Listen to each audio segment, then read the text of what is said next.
దుబాయ్లో మనం ఏమైందంటే ఒక డైమండ్ రేరెస్ట్ పింక్ డైమండ్ని దొంగతనం చేసిండంట.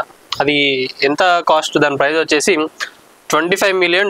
అంటే మన ఇండియన్ కరెన్సీలో మనం చూసుకున్నట్లయితే ఆల్మోస్ట్ 200 కోట్లకు పైగా దాని ప్రైజింగ్ ఉన్నది.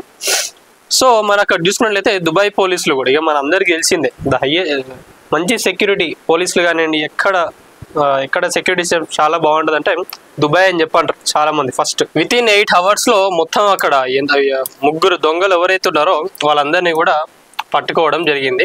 మరి ఎక్కడ దాపెట్టినంటే వీళ్ళు ఆ డైమండ్ని కూడా ఒక ఫ్రిడ్జ్లో దాపెట్టిండంట.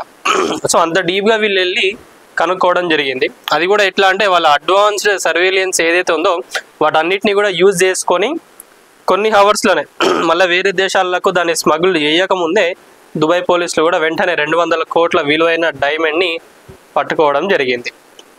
సో ఇట్లుంటుంది దుబాయ్ పోలీసుల వ్యవహారం కానివ్వండి అదంతా. సో అక్కడ మన జనరల్గా అక్కడ ఏమని చెప్తారంటే ఎవరైనా కూడా మీరు మీ వ్యాలెట్ని కానివ్వండి, మీ వాల్యుబుల్ థింగ్స్ ఏవైనా కూడా ఒక చోట మీరు పెట్టి మర్చిపోయి మీరు ఒక రౌండ్ దుబాయ్ మొత్తం గుట్టొచ్చినా కూడా మీ వాల్యుబుల్స్ కానివ్వండి అవన్నీ అక్కడనే ఉంటాయి. అంత సేఫెస్ట్ ఉంటుంది, అంత సేఫ్టీ ఉంటుంది దుబాయ్లో అని చెప్పి కూడా ప్రతి ఒక్కరు చెప్పేది ఇందుకే.